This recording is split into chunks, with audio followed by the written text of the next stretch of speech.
jour, les Français vont faire leur choix, quelle que soit l'issue du vote. Il est à peu près certain que la période qui s'ouvre sera inédite pour chacun d'entre nous. Alors ce soir, nous allons recevoir tour à tour les responsables des principales formations politiques. Ils présenteront leurs 100 jours pour le pays, mais aussi la façon dont ils imaginent gouverner et avec qui. Et puis nous tenterons, avec des experts, de répondre à toutes les questions que vous vous posez sur les scénarios du jour d'après. Que se passe-t-il s'il n'y a pas de majorité? Comment fonctionnerait une cohabitation? La France pourrait-elle être ingouvernable? À mes côtés ce soir, Guillaume Darey, rédacteur en chef adjoint du service politique de France Télévisions, qui relaiera vos questions sur le plateau. Et notre toute première invitée est Jordan Bardella. Bonsoir. Bonsoir madame. Merci d'avoir accepté cette invitation. À mes côtés également ce soir pour vous interroger, je vous présente Fanny Guinochet, spécialiste des questions économiques et sociales sur France Info. Bonsoir Fanny, merci d'être à mes côtés ce soir. Jordan Bardella, est-ce que vous êtes prêt? Oui, je suis prêt. Et oui, nous sommes prêts. Je pense que nous sommes prêts comme nous ne l'avons jamais été. Dans un discours directement. Si les Français le décident, alors l'alternance est à portée de main. Et je les appelle à aller voter et à rester mobilisés. Vous savez pourquoi je vous pose cette question? Parce que dans cet entre-deux-tours, il y a certains points, je pense qu'il faut clarifier pour les Français qui vous regardent ce soir. Vous ne cessez de dire, et vous venez de le faire, nous sommes prêts. Ça fait 13 ans que Marine Le Pen a entrepris une opération, on va dire, de normalisation de votre parti. Vous affichez en position éligible des candidats qui ont eu des propos racistes, antisémites, un candidat sous curatelle, condamné pour prise d'otage. Alors la question est très simple. C'est quoi le Rassemblement national? Ce sont ces candidats ou c'est le Jordan Bardella que j'ai face à moi qui a un propos plutôt policé? Je crois que c'est bien réducteur que de résumer la dynamique qui nous porte. Les près de 600 candidats que nous avons investis, dont 37 ont été élus dès le premier tour. Les brebis galeuses. 444 candidats qui se sont qualifiés au second tour et qui sont en mesure de l'emporter et d'accéder à l'Assemblée nationale. Je l'ai dit, je l'assume. Il a fallu investir en 48 heures près de 600 candidats. Mais vous nous disiez que vous étiez prêts. Oui, madame. Enfin, il y a eu 4 ou 5 candidats qui sont passés sous les mailles du filet, je l'ai dit, dont on s'est aperçu qu'ils avaient sur leurs réseaux sociaux, parfois il y a quelques temps, parfois il y a 10 ans, tenu des propos qui sont inadmissibles. Et la différence... il n'y a pas 80 candidats problématiques. Non, il n'y a pas 80 candidats problématiques. Ça, c'est l'argument de Gabriel Attal et de la majorité présidentielle. Il n'y a pas 80 candidats problématiques. Il y a 5 candidats dont j'ai estimé que les propos qui étaient tenus étaient inadmissibles et étaient en total opposé et à l'opposition de ce que je défends, de la ligne qui est la mienne et de l'éthique politique qui est la mienne. Donc ils ne siègeront pas à l'Assemblée nationale. La plupart sont dans des circonscriptions, sur les 5 qui ne sont pas des circonscriptions éligibles. Mais je veux juste dire une chose. Dans toute organisation humaine, il peut y avoir des erreurs de casting. C'est vrai dans les entreprises, c'est vrai dans les partis politiques. La différence entre la gauche et moi, c'est que lorsque moi je détecte une erreur de casting, cette erreur de casting, je la mets dehors. À gauche, l'erreur de casting est investie et elle est assumée comme ça, il aime bien mettre dehors les gens. Oui. Pardon, mais mes candidats ne sont pas fichés S. Mes candidats que j'investis, que je soutiens, ne font pas l'apologie des actes terroristes qui ont été commis par le Hamas en Israël. Donc il y a 5 candidats qui, c'est vrai, sur les 600 candidats que nous avons dû investir en quelques heures, ont des propos qui sont pas ma ligne politique. Vous me connaissez depuis suffisamment de temps, je crois. C'est ça le doute, c'est là-dessus qu'il y a un doute. Vous comprenez que ça puisse créer un trouble? Non, madame. Nos candidats investis partout en France sont des candidats de très grande qualité. Ce sont des hauts fonctionnaires, des chefs d'entreprise, ce sont des nazis, et pourquoi des retraités. Parce que vous ne mettez pas, pardon, pas vous personnellement, mais parce que le focus médiatique depuis 5 jours est mis sur ces 5 candidats que j'ai moi-même mis à la porte et que j'ai assumé de dire que c'était pas ma ligne, que c'était pas pour moi et que ces gens ne siégeraient pas dans mon groupe. Enfin, on ne peut pas résumer un parti politique qui a fait plus d'un tiers des voix aux européennes, plus d'un tiers des voix aux élections législatives, qui a eu 88 députés à l'Assemblée nationale, dont les candidats, les cadres, les militants, 100 000 adhérents, sont des patriotes de tous horizons politiques, des gens de très grande qualité, de très grandes compétences, à 4 ou 5 profils qui posent problème. Pardon, chez Emmanuel Macron, on a vu des députés... Qui posent problème, ce sont des propos très graves qui ont été tenus. Mais évidemment, et j'ai été les premiers à les dénoncer. Mais est-ce que dans d'autres mouvements politiques, il n'y a pas aussi 4 ou 5 personnes qui parfois posent problème? Ce qu'il faut juger, madame... Mais le problème, c'est qu'on se dit, très sincèrement, on se dit, en fait, le RN reste le FN. Non, madame, ça c'est la conclusion que vous tirez qui, je crois, ne correspond pas à la réalité de ce que nous sommes et à la réalité du projet que je porte pour le pays. Et moi, je dis aux Français, ne cédez pas aux peurs. Ne cédez pas à tous ceux qui tentent de vous empêcher de gagner. Parce que ce à quoi on assiste depuis quelques jours, c'est une alliance du déshonneur entre ce nouveau parti unique, messieurs Mélenchon, messieurs Macron, qui, pardon, mais ont une attitude antidémocratique. C'est-à-dire ces désistements pour l'un et pour l'autre, pour empêcher le mouvement que je préside, les millions d'électeurs que je représente, d'accéder au pouvoir. Pardon, mais ça pose un vrai problème éthique. Il a raison sur ça, c'est des alliances honteuses. Et encore une fois, juste pour vous répondre, Madame Roux, quand il y a dans mon mouvement des gens qui s'approchent de mon parti et qui ont des propos que je condamne, je les mets à la porte. Et je dis à ceux qui pensent que le Rassemblement national pourrait légitimer, excuser, autoriser des propos comme on l'a vu, je leur dis qu'ils se trompent et que ma main ne tremblera pas demain et que demain, je défendrai les valeurs républicaines, liberté, égalité, fraternité, toutes les valeurs républicaines et que je combattrai toujours les discours de haine, les discours qui alimentent le racisme ou les discours qui alimentent l'antisémitisme en France. Jordan Bardella, il y a un message que les Français ont bien perçu, c'est que vous avez dit que vous vouliez une majorité absolue pour accepter le fait d'aller à Matignon. Il y a Christophe, qui a 50 ans, qui nous a envoyé cette question. Il vient des Hautes-Pyrénées. Ne pensez-vous pas que vos électeurs se sentiront trahis si vous refusez de gouverner, et ce, même avec une majorité relative? Mais comment voulez-vous gouverner avec une majorité relative? Si vous avez le plus grand groupe? Mais la question, c'est pas le plus grand groupe. Si on est Alors, allons au bout du scénario. Demain, le Rassemblement national est le premier groupe à l'Assemblée. Il a une majorité dite relative, c'est-à-dire qu'il n'a pas la majorité absolue. Mais au bout d'une semaine, mon gouvernement tombe à cause d'une motion de censure qui serait votée par l'intégralité de mes opposants. Comment voulez-vous que je fasse voter mes mesures à l'Assemblée nationale si je n'ai pas le nombre de députés suffisant pour le faire? Ça fait 2 ans que le gouvernement d'Emmanuel Macron parvient à faire voter des textes avec une majorité relative. Mais ça n'est pas vrai. Au risque d'ailleurs de coalitions parfaitement improbables. Et vous savez pertinemment que si Emmanuel Macron arrive à faire adopter certains textes, pas tous, c'est parce qu'il a la complicité et le soutien de la gauche. Et on a bien vu là dans cette élection l'alliance improbable entre la France insoumise et M. Macron. Ça veut dire qu'il n'avait pas d'alliés. L'alliance puante. Madame, avec des gens qui se font en France les porte-voix de l'islamisme ou de l'idéologie du Hamas. Et moi, je me mets à la place. Les LR? On parlera des Républicains après. Je suis parfaitement disposé à en parler.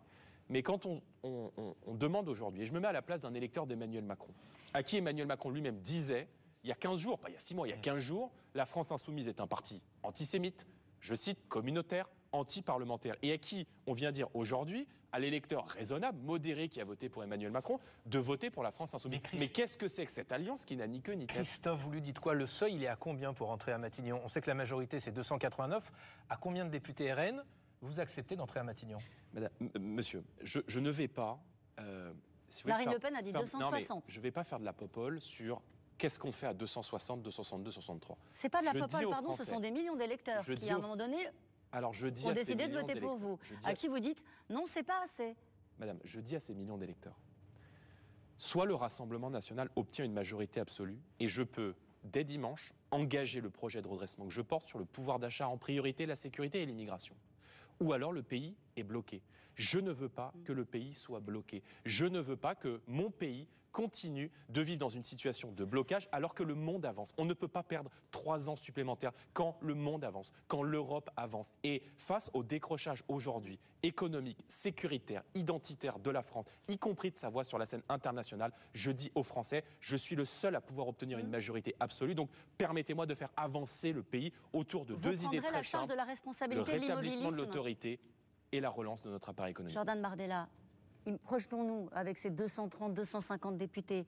Vous dites je n'y vais pas. Mais moi je me projette avec une majorité absolue, pardon. Toujours à ce stade. Vous portez la charge, au fond, ce jour-là, de l'inaction, de l'immobilisme auprès de ceux chez qui vous avez suscité une forme d'espérance? J'assume en tout cas de ne pas mentir aux Français. Et je ne dirai jamais aux Français les yeux dans les yeux. Parce que, croyez-moi, on n'est pas comme les autres. Et si peut-être on arrive dans un contexte de défiance à l'égard de la classe politique depuis très longtemps, à réunir 1/3 des voix aux européennes, 1/3 des voix aux législatives, c'est sans doute parce que les Français nous trouvent différents des autres. Je ne leur dirai jamais les yeux dans les yeux, je vais faire cela alors que je ne suis pas en capacité de le faire. Donc je ne vais pas dire aux Français que je peux changer les choses simplement pour avoir le plaisir personnel de m'installer quelques jours à Matignon si je n'ai pas la majorité pour le faire. Donc je dis aux Français, je m'adresse ce soir aux électeurs de la droite et du centre, je m'adresse ce soir à tous les Français qui sont attachés à leur liberté, qui ne veulent pas de cette alliance du pire entre M. Mélenchon et M. Macron. Travaillons ensemble. Je serai le Premier ministre du quotidien, je serai le Premier ministre de tous les Français. Le Rassemblement national, c'était la question que je vous posais tout à l'heure, n'a donc pas suffisamment d'alliés, n'a pas réussi à construire des alliances pour obtenir, le cas échéant, cette majorité absolue, si vous ne le faites pas uniquement sur votre nom et sous vos couleurs? Je suis parfaitement disposé à tendre la main à des personnalités qui ne sont pas issues du Rassemblement national. Je crois l'avoir fait en m'alliant dans cette campagne aux Républicains à droite d'Éric Ciotti. Il y a sur une 60aine de circonscriptions des candidats communs, les Républicains du président Éric Ciotti et Rassemblement national que je conduis. Donc nous avons précisément réussi à élargir cette majorité. Et si demain j'accède à la tête du pays, je souhaite bâtir un gouvernement d'union nationale qui réunirait en son sein des personnalités du RN, des personnalités de la droite et du centre, et évidemment des personnalités de la société civile. Moi, j'ai qu'une seule boussole, c'est l'intérêt de la France et qu'un seul objectif, le redressement du pays. Vous avez clarifié cette ligne sur la majorité absolue que vous réclamez de nouveau ce soir. Une clarification en matière de politique étrangère. Vous ne cessez de dire que la Russie est une menace, je vous cite, multidimensionnelle, et vous avez reçu hier le soutien de Moscou. Le directeur adjoint du département de l'information et de la presse affirme que le peuple français, je cite, recherche une politique souveraine qui serve ses intérêts à une rupture avec le diktat de Washington et de Bruxelles. Vous revoilà dans le camp des amis des Russes? Mais vous ne voyez pas là que on est là dans une provocation et dans une tentative d'ingérence. Ce tweet qui a été fait par un diplomate russe, oui, il est précisément fait pour que vous me posiez la question ce soir et que vous me demandiez si précisément la Russie ne fait pas de l'ingérence au risque de nous apporter un soutien la direct. Russie joue contre vous, Moi, Jordan Bardella? Non, Bartholet est toujours là. Et je pense que ça va durer une demi-heure par candidat ou un truc comme ça, quoi. La Russie est une menace multidimensionnelle. Je pensais que ça serait un débat, mais qui non, menace en fait, aujourd'hui la sécurité et les Dommage. intérêts de la France. Les intérêts vitaux ou non, c'est un autre sujet, mais qui menace des intérêts français. C'est vrai en Outre-mer, c'est vrai en mer Noire et c'est vrai aux portes de l'Europe. Moi, je ne laisserai pas l'Ukraine se faire aspirer par l'impérialisme russe. Ma position, elle est claire, elle n'a pas varié, elle ne variera pas. Mais je pense qu'il faut être extrêmement prudent avec ces tentatives d'ingérence qui, pour le coup, sont faites manifestement pour le compte d'Emmanuel Macron. Parce que, évidemment, écoutez, quand la Russie s'ingère dans cette campagne et qu'elle s'ingère dans cette élection en soi-disant nous apportons un soutien, je ne vois pas, si vous voulez, le propre d'une nation, le propre d'un pays, si vous voulez, qui se réjouirait de voir un parti politique soi-disant ami arriver au pouvoir pour servir ses intérêts depuis l'étranger. Par définition, ça ne se dit pas. Donc voyez bien que cette tentative et cette manipulation, elle est faite pour que vous me posiez la question ce soir. Donc et vous qu'on parle de condamnez cela fermement, et quel est le message que vous adressez à la Russie ce soir? Mon message, il est clair. Si demain, sur ce tweet, sur cette méthode-là. Je sais pas, j'ai pas écouté ce qu'elle a dit. Et je l'ai dit, ça relève d'une ingérence qui n'est pas admissible. J'ai vu d'ailleurs que Ruffin, je l'ai tenu tout au long du conflit. Il s'écarte de la LFI.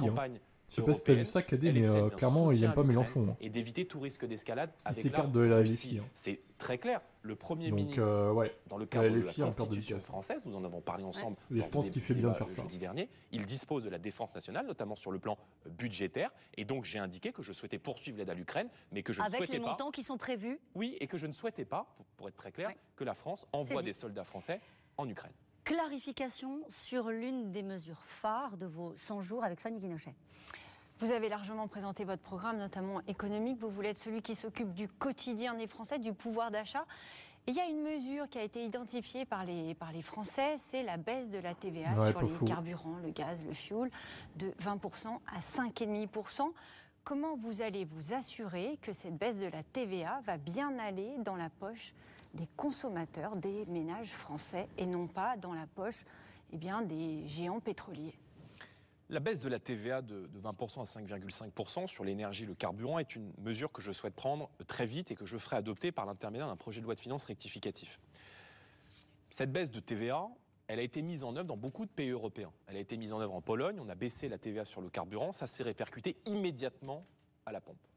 Ça a été mis en œuvre en Espagne et au Portugal, on a supprimé la TVA sur les produits de première nécessité. Il y a des rapports qui ont été publiés à la fois par la Banque d'Espagne et par la Banque du Portugal. Ça s'est répercuté immédiatement sur le pouvoir d'achat des Espagnols et des Portugais. Donc, je souhaite mettre en place cette mesure. Je donnerai instruction à l'État et notamment à la DGCCRF de s'assurer que les répercussions ont bien lieu.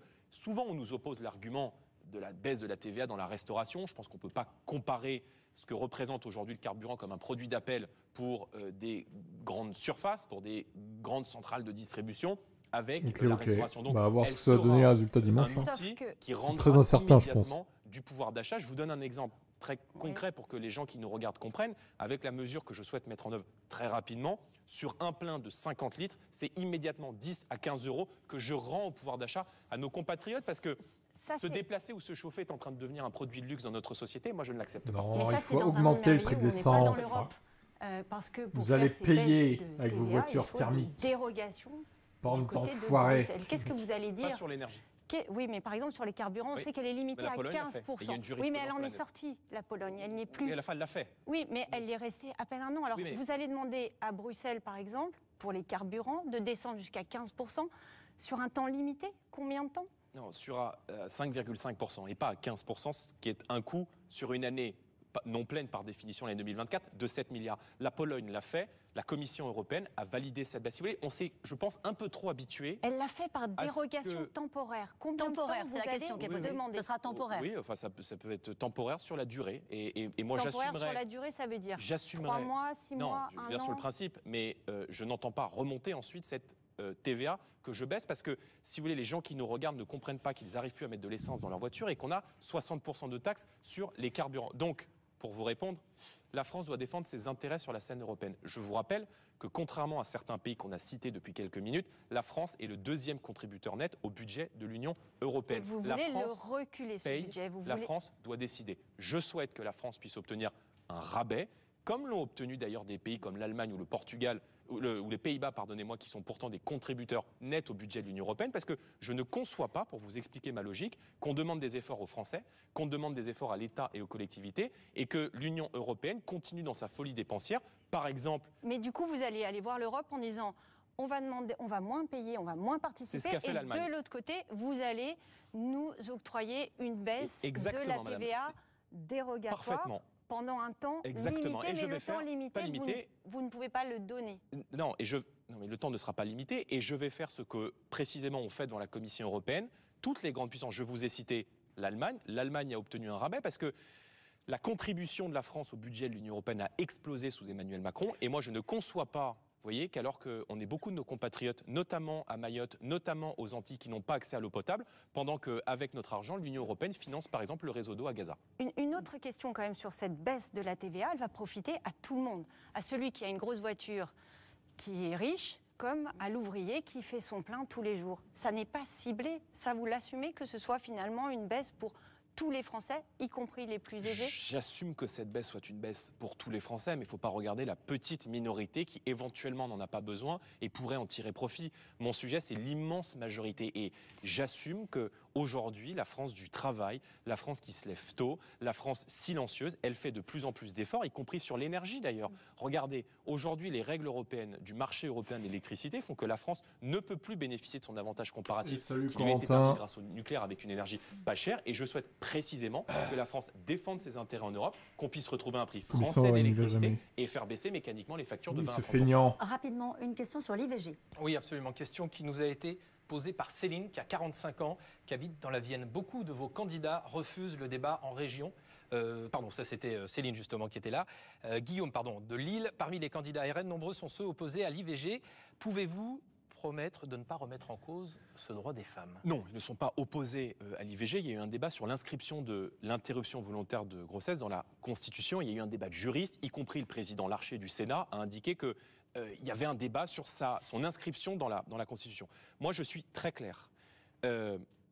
J'étais favorable, je suis favorable à l'inscription de l'interruption volontaire de grossesse dans la Constitution. Jamais, jamais, je ne remettrai en cause ce droit, qui est un droit essentiel, qui est un droit acquis de haute lutte pour les femmes françaises. Et jamais je ne toucherai, merci de me permettre de le préciser, parce qu'il y a beaucoup de caricatures sur ce sujet, à un seul droit d'aucun Français. Je défendrai les droits de tous les Français et jamais je n'enlèverai de droits. Puisque nous parlons des droits, je voudrais vous poser une question sur la Constitution. Oui. Vous dites souvent, on respectera la Constitution. Ça va, je trouve, un mec qui a 28 ans qui est devant des millions de Français, je trouve que ça va. Souvent.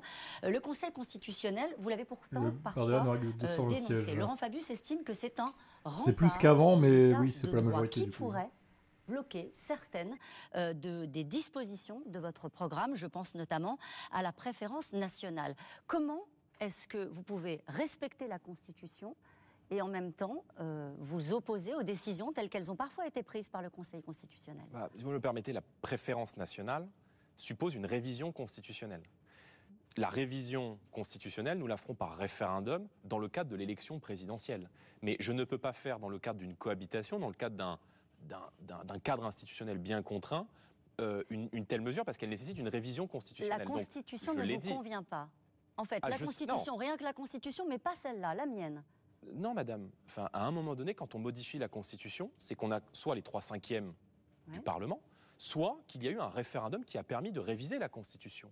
Donc, la Constitution, moi, je la respecte, évidemment, dans son fonctionnement. Naturellement, je la respecterai. Plus que mais le Conseil je souhaite constitutionnel. notamment que sur les mesures d'immigration et de sécurité, puisque vous évoquez la priorité nationale, que ce dispositif, ces dispositions qui visent à lutter contre l'immigration sur le plan juridique, financier et social, puissent être inscrites dans la Constitution. Pourquoi ? Parce qu'aujourd'hui, les jurisprudences européennes et internationales sont aujourd'hui des obstacles juridiques à l'éloignement, par exemple, d'un certain nombre de personnes qui font l'objet d'une obligation de quitter le territoire français. La Cour suprême en démocratie, c'est le peuple. Et si demain le peuple a envie de se protéger de vagues migratoires qui n'en sont qu'au début du commencement et que pour se protéger de ces mesures, je pense qu'il est OK avec le programme, vu qu'il est pour eux, oui. Je le ferai, et par référendum. C'est pas moi qui change la Constitution. C'est soit les 3/5 du Parlement, soit un référendum. Donc je suis respectueux de la Constitution. Et du Conseil constitutionnel. Je ne suis pas dupe, du fait qu'il y a parfois certaines décisions qui relèvent plus de la politique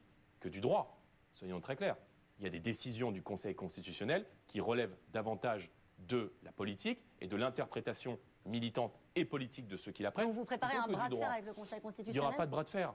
Enfin, moi j'estime, si nous arrivons au pouvoir, que nous avons la légitimité du peuple français et que nous avons précisément la légitimité pour conduire une politique. J'imagine pas que le Conseil constitutionnel, moi j'ai brûlé les drapeaux algériens, démocratiquement choisi par les Français, de mettre en œuvre la politique pour laquelle il a été élu. Une dernière question, quel est votre état d'esprit là ce soir, à 3 jours du vote? Très confiant. Voilà, parce que je pense que les Français veulent tourner la page de cette année de macronisme, de cette année de brutalité, et que dans le même temps, ils ne souhaitent pas faire ce saut dans le chaos que leur propose désormais ce parti unique aux côtés de Jean-Luc Mélenchon et des députés européens de la France insoumise qui tiennent des propos absolument abjects et qui veulent l'insurrection, le désordre dans notre société. Je propose une alternance raisonnable, responsable, respectable, et je suis prêt à conduire ce projet, mais je ne peux pas le faire sans les Français, donc j'ai besoin d'eux. Je suis serein et prêt à avancer pour le pays. Merci beaucoup, Jordan Bardella. Je vais accueillir maintenant, on parlait de la Constitution, à votre place, Dominique Rousseau, professeur de droit constitutionnel à Paris-Sorbonne. Au moment où la France se retrouve dans une grande confusion politique, nous allons essayer de répondre concrètement à des questions toutes simples que vous vous êtes sans doute posées les uns et les autres depuis Bienvenue Dominique Rousseau, Bonsoir, Dominique le fameux. On passe de la Constitution avec Jordan Bardella, avec vous, avec une question toute simple. Comment fonctionnerait la cohabitation on va dire, le président pourrait-il bloquer l'action d'un Premier ministre? Bloquer, non. Retarder, oui. Dans la mesure où, quelle que soit la cohabitation, une majorité absolue de Rassemblement national ou une majorité absolue du nouveau Front populaire, le président de la République perd le pouvoir. Le pouvoir passe de l'Élysée à Matignon. On l'a vu en 86, on l'a vu en 88, on l'a vu en 97. Le président garde quand même un pouvoir de retarder. Par exemple, l'article 10 lui donne le pouvoir de demander une seconde délibération au Parlement si la loi ne lui plaît pas. Et l'article 10 dit que cette seconde délibération ne peut pas être refusée au président. Le président peut également, vous venez d'en parler à l'instant, le président peut saisir le Conseil constitutionnel pour que le Conseil constitutionnel apprécie la constitutionnalité de la loi votée. Parce que aujourd'hui, en France, un texte voté par le Parlement ne suffit plus pour que ça soit qualifié de loi. La loi n'exprime la volonté générale que dans le respect de la Constitution. Donc il faut... Moi, les éoliennes ne me dérangent pas plus que ça. Après, respecte la Constitution. Il faudrait me prouver que c'est efficace ou pas. J'aimerais avoir des chiffres sur ça. D'un Premier ministre, on a entendu. Mais en complément, je veux pas, ça fait pas de mal. Du président censé être le chef des armées. Non. Est-ce que les règles du jeu sont très claires ou pas? Et par contre, le solaire, ils n'ont pas envie de trop s'y mettre au solaire, c'est un peu dommage. Qui pose un partage de pouvoir. Il n'y a pas de domaine réservé. Il y a beaucoup de Corses qui sont pas racistes. Les Corses sont territoriaux, clairement. Le président de la République préside le Conseil des ministres et c'est lui qui fixe l'ordre du jour. Pour les armées dont vous parlez, il y a l'article 15 qui dit le président de la République est le chef des armées, l'article 20 et 21 qui dit le Premier ministre est responsable de la défense nationale. Mais il y a le Code de la défense. Et dans le Code de la défense, il est précisé que c'est le président de la République qui décide éventuellement de l'envoi des troupes sur un terrain étranger. Le budget qui est voté à l'Assemblée, c'est le Premier ministre, l'envoi des troupes, c'est le Président. Exactement. Bon. Et c'est lui qui appuie sur le bouton. Est-ce qu'on est à la veille d'une crise institutionnelle? On a évoqué la Constitution. Est-ce que nos institutions, d'une certaine manière, nous protègent de ce qui ressemble quand même à un saut dans l'inconnu? Écoutez, la Constitution de 1958 a tout connu. Les alternances, les cohabitations, un président de droite et une majorité de gauche et l'inverse, elle a tout connu. Et aujourd'hui, la Constitution peut garantir une stabilité. Ce qu'elle ne peut pas garantir, c'est la stratégie des acteurs politiques. Est-ce que les acteurs politiques vont, s'il n'y a pas de majorité absolue, s'entendre pour un gouvernement de coalition, peut-être temporaire, mais un gouvernement de coalition? Je vous rappelle que ce n'est pas la première fois. On va en parler tout à l'heure. Il y a eu un gouvernement de coalition en 1988 et il y a eu un gouvernement de coalition de 2002 à 2024. L'important dans ces cas-là, si vous voulez, c'est que les oppositions qui sont majoritaires ne se coalisent pas contre le gouvernement de coalition. Donc, la Constitution française nous permet d'aborder cette crise politique avec sérénité. C'est ça que vous dites? Absolument. Bon. Mais en tout cas, sur le registre des institutions, merci beaucoup d'être venu pour ces éclairages. Les Français en ont effectivement déjà connu 3 des cohabitations, 2 sous François Mitterrand avec Jacques Chirac, puis Édouard Balladur, Premier ministre, et avec Jacques Chirac, et à l'époque c'était Lionel Jospin qui était Premier ministre. Christelle Méral a fait une plongée dans les archives de la vie politique française. 3 cohabitations, 3 tonalités différentes. La première, en 1986. Une cohabitation de fer entre François Mitterrand, socialiste, et Jacques Chirac, de droite. Pour la première fois après des législatives, un président doit nommer un Premier ministre venant de l'opposition. Le chef de l'État marque aussitôt son territoire sur la politique étrangère. Il n'y a qu'une voix de la France. Ceci est dit une fois pour toutes. Un président parfois seul à s'exprimer à l'international avec son Premier ministre relégué sur le côté. Et quand ils sont côte à côte, le chef de l'État réaffirme son précaré. Si vous permettez, il y a une conférence de presse. Bien entendu, M. le Premier ministre est là et tout à fait normal qu'il en soit levé, mais il n'y a pas 2 conférences de presse à la fois. Donc, nous verrons à nous répartir les réponses. Et de toute façon, il n'y a pas 2 avis différents sur des problèmes de cette nature. Leur animosité éclate quand ils se retrouvent tous les 2 candidats à la présidentielle. Pouvez-vous vraiment contester ma version des choses en me regardant dans les yeux? Dans les yeux, je la conteste. Changement de ton en 93, une cohabitation de velours. Entre François Mitterrand affaibli et Édouard Balladur qui veut pacifier, ils affichent des relations apaisées. Je vous renvoie à saint Thomas. Voyez. Peut-être voulez-vous ajouter quelque chose? Je crois que saint Thomas dit « voyez et touchez ». Mais le président ne baisse jamais la garde. Le chat a rentré ses griffes? Les griffes, rentrées ou sorties, sont toujours là. 1997, nouveau tremblement de terre. Mes chers compatriotes, j'ai décidé de dissoudre l'Assemblée nationale. La dissolution débouche sur une victoire de la gauche plurielle et une cohabitation sous tension. Jacques Chirac et Lionel Jospin, 2 hommes jaloux de leur changer de façon de communiquer. Pour cohabiter, il ne faut pas être dans la fusion. Ouais, c'est pas non plus les nazis, hein, le RN, faut arrêter avec ça. Ils ont des brebis galeuses peut-être, mais ils les virent. C'est pas non plus la fission. Pas de rupture donc, mais le Premier ministre Jospin n'hésite pas à recadrer le président Chirac qui veut prendre de l'espace. Tu crois que je veux pour ma part qu'on interdise les farines animales pour tous les élevages. Oui, nous en avons parlé entre hommes. C'est un débile. À mon initiative, mercredi. Mais ce que nous nous disons entre hommes reste entre les 2 hommes. La France a déjà connu 9 ans de cohabitation. Au final, des bras de fer, mais pas de crise politique. Raphaël Glucksmann nous a rejoint. Bonsoir. Bonsoir. Merci d'avoir accepté cette invitation. Vous avez fait la campagne des Européennes sur vos valeurs. Et vous avez fini par faire un accord avec la France Insoumise. Vous avez fait campagne contre la majorité pour ces législatives et vous finissez par conclure des accords de désistement avec Ensemble et les LR. Que vaut la parole politique? Non, c'est pas un débat, ils sont invités les uns après les autres. C'est dommage d'ailleurs. La parole politique et l'engagement. Et j'ai fait une campagne des Européennes fondée sur l'enthousiasme. Attendez à ce que ce soit un débat, mais ils sont 20 minutes chacun interviewés. Un démocrate, solidaire, écologiste, humaniste, social.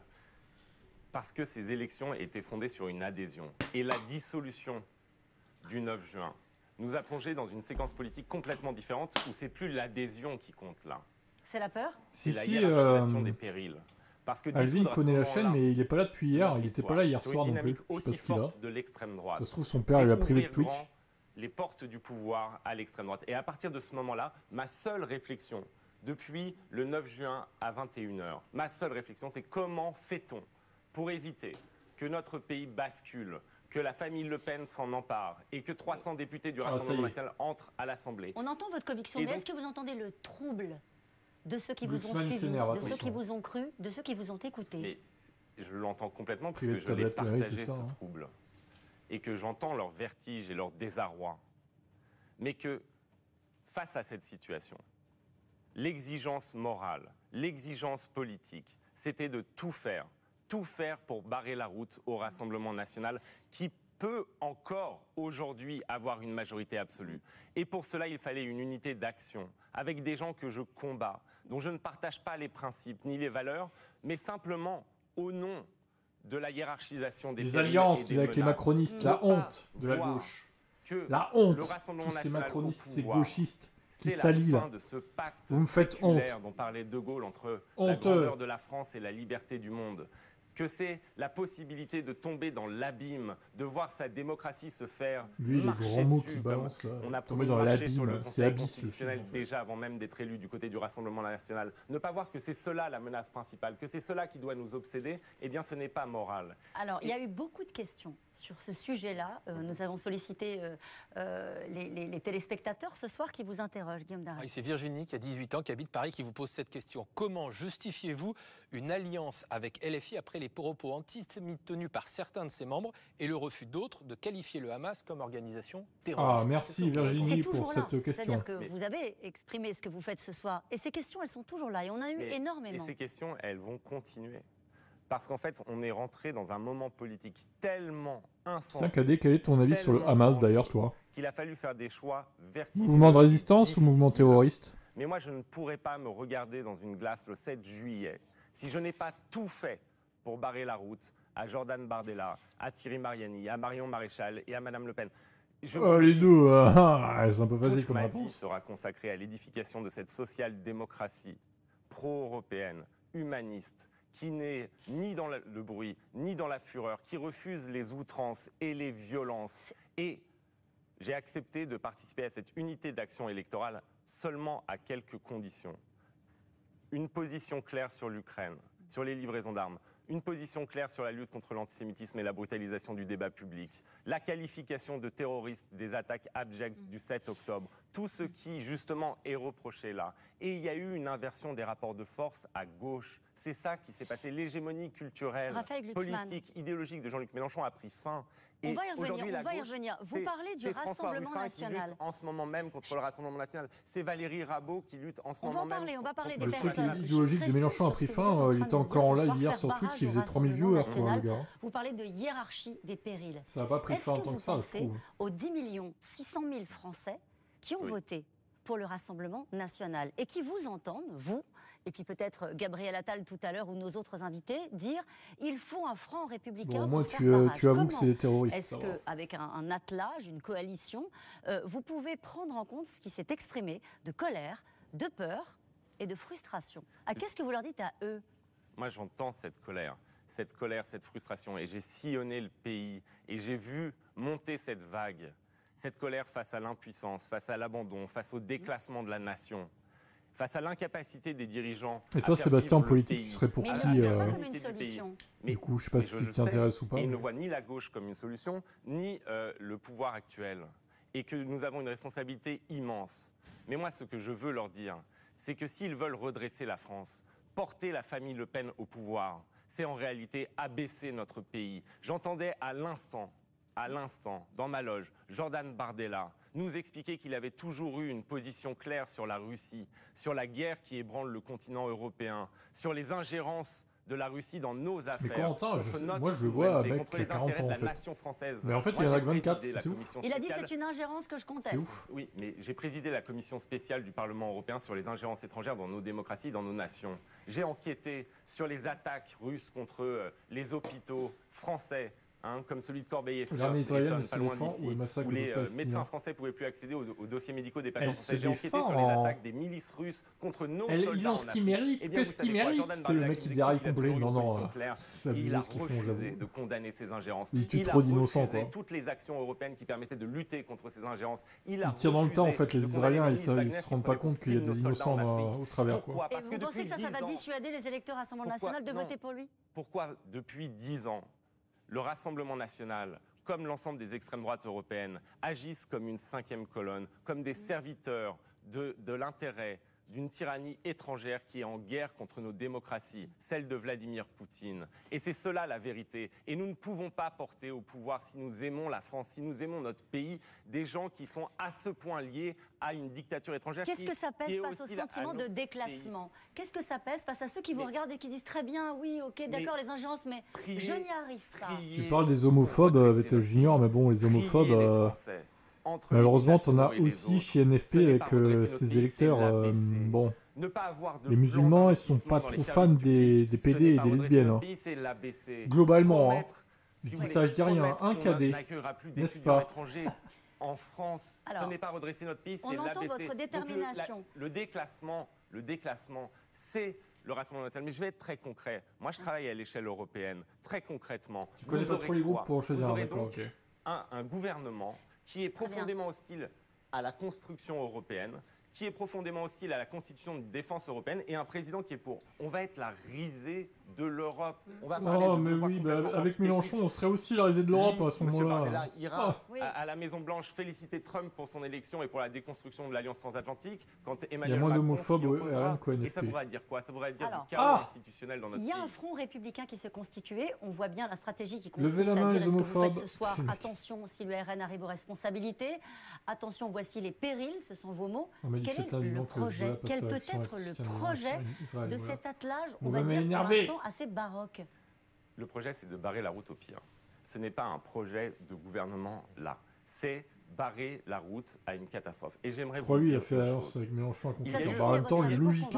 Non, mais moi déjà, je veux réhabiliter l'idée du vote contre. Il n'y a rien d'indigne dans l'idée de voter contre. Clairement, de voter en plongeant en soi-même. Ça le fait chier qu'il y ait Mélenchon. Alors partir la gauche normale. Pas les idées.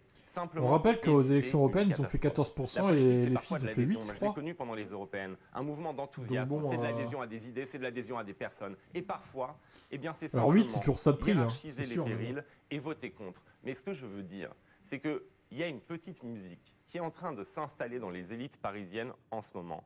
Le dimanche soir, on a tous été stupéfaits par cette vague qui est une lame de fond du Rassemblement national. Et il y a eu une crainte, une inquiétude vive, profonde, qui a conduit à ces désistements républicains.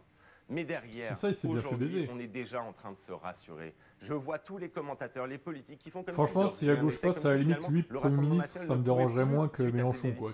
Vous pensez qu'ils peuvent avoir la majorité absolue? Mais bien entendu, lui, il paraît... le désistement républicain n'entraîne pas du tout nécessairement une mobilisation des électeurs. Et que si on n'a plus ce sentiment d'urgence, on va se réveiller avec une immense gueule quitte à choisir, bon, vous leur dites en gros, d'abord voter contre, ça va être difficile, très bien, parfois, de choisir entre un LFI et un Rassemblement national. Voter contre, on verra après. Je leur dis de considérer ce 7 juillet comme un référendum. Et en fait, vous ne votez pas pour un député spécifique, vous votez pour empêcher le Rassemblement national d'avoir le pouvoir. Et derrière, ce qui va se passer, c'est qu'on aura effectivement un Parlement divisé, s'ils n'ont pas de majorité absolue. Mais vous savez quoi? Cette incertitude parlementaire, ce n'est pas le chaos. L'incertitude parlementaire, c'est mon quotidien au Parlement européen. Certains voient dans l'incertitude parlementaire et les ambiguïtés le retour de Jean-Luc Mélenchon, en se disant s'ils arrivent avec davantage de députés, sur cette incertitude-là naît aussi une crainte. Il y a une certitude, Jean-Luc Mélenchon ne sera pas Premier ministre à l'intérieur même du nouveau Front populaire. Tous les autres partis l'ont déjà dit, ils ne voteront pas pour lui. Sauf lui. Mais bien sûr, mais lui, c'est son intérêt de se mettre constamment au milieu du jeu. Comment il clash Mélenchon? Et s'il arrive avec davantage de députés, en avant, il y a deux figures qui mettent Jean-Luc Mélenchon au cœur du débat public, c'est Jean-Luc Mélenchon et Jordan Bardella, parce que c'est un avantage pour Jordan Bardella dans sa propagande. Donc moi, je vais vous dire, mais il n'y aura pas de Jean-Luc Mélenchon Premier ministre. Non. Et il n'y aura, de toute façon, je vais vous dire quelque chose, soyons honnêtes, disons la vérité. Allez, c'est le moment, là, c'est le moment à 3 jours.